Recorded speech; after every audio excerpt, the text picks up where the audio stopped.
அஸ்வின்ஸ் இனிப்பு காரம் பேக்கரி மற்றும் செல்வ உணவகம். நாங்க தான் போலீஸ், கையில என்ன பை என மிரட்டி பைக்கில் ஏற்றிய மர்ம நபர்கள் சிறிது நேரத்தில் இருட்டு பகுதியில் இறக்கிவிட்டு சிட்டாய் பறந்து கட்டுக்கட்டான பணத்தை கொத்தி சென்ற சம்பவம் பெரும் அதிர்ச்சியை ஏற்படுத்தி உள்ளது.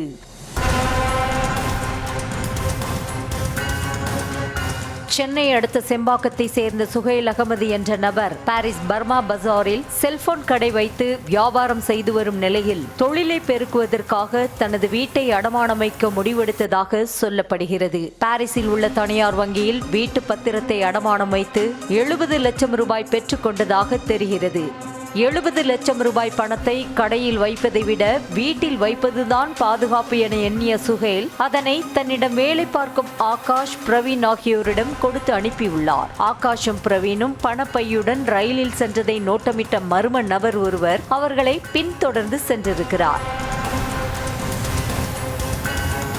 குரோம்பேட்டை ரயில் நிலையத்தில் பணப்பையுடன் இறங்கி நடந்து சென்ற ஆகாஷையும் பிரவீனையும் இரு பைக்குகளில் வந்த சிலர் வழிமறித்துள்ளனர். நாங்க சிட்லப்பாக்கம் போலீஸ், மஃப்டில வந்திருக்கோம், கையில என்ன போதை பொருளா என கேட்டு மிரட்டி உள்ளனர். இதனால் பயந்து போன இருவரும் கையில் பணம்தான் இருக்கிறது என காண்பித்திருக்கின்றனர். பணத்துக்கு ஆவணம் எதுவும் இல்லையா என இருவரையும் மிரட்டி பைக்கில் ஏற்றி சென்றதாக தெரிகிறது. சிறிது தூரத்தில் பைக்கை நிறுத்திவிட்டு இறங்கிய அந்த கும்பல் அவர்களை காரில் ஏற்றியதாக சொல்லப்படுகிறது. அப்போது ரயிலில் அவர்களை பின்தொடர்ந்த நபரும் காரில் இருந்ததாக கூறப்படுகிறது. இன்னோவா காரில் இருவரையும் ஏற்றிக்கொண்டு சென்ற அந்த கும்பல் பிரவீனை ராதா நகரிலும் ஆகாஷை மேடவாக்கம் சிக்னல் அருகேயும் இறக்கிவிட்டு பணத்துடன் தப்பி சென்றது. பணத்தை பறிகொடுத்த ஆகாஷும் பிரவீனும் தங்களை கடத்தி வந்த காரின் நம்பரை குறித்து கொண்டு கொள்ளை சம்பவம் பற்றி முதலாளி சுஹேலிடம் தெரிவித்துள்ளனர். உடனடியாக சுஹேலும் சிட்லப்பாக்கம் போலீசாருக்கு தகவல் தந்ததாக தெரிகிறது. உடனடியாக 4 தனிப்படைகளை அமைத்த போலீசார் கார் எங்கு செல்கிறது என்பதை சிசிடிவி காட்சி மூலம் ஆய்வு செய்தனர். பின்னர் 5 மணி நேரத்திற்குள்ளாகவே கொள்ளையர்கள் சென்ற காரை உளுந்தூர்பேட்டை சுங்கச்சாவடியை கடந்ததும் போலீசார் அடையாளம் கண்டு பின்தொடர்ந்து சென்றனர்.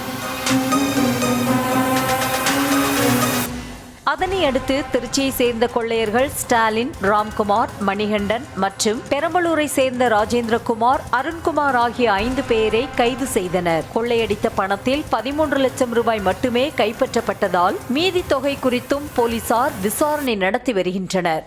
இந்த நிலையில் வீடு அடமானம் வைத்துதான் 70 லட்சம் பணம் திரட்டப்பட்டதா அல்லது வேறு வழியில் பணம் வந்ததா, சுஹேலிடம் சொந்தமாக கார் இருந்தும் பணத்தை எதற்காக ஊழியர்களிடம் கொடுத்து ரயிலில் அனுப்ப வேண்டும் போன்ற கேள்விகளுக்கான விடைகளையும் போலீசார் கண்டறிய விசாரணை நடத்தி வருகின்றனர். நியூஸ் தமிழ் செய்திகளுக்காக செய்தியாளர் கந்தன்.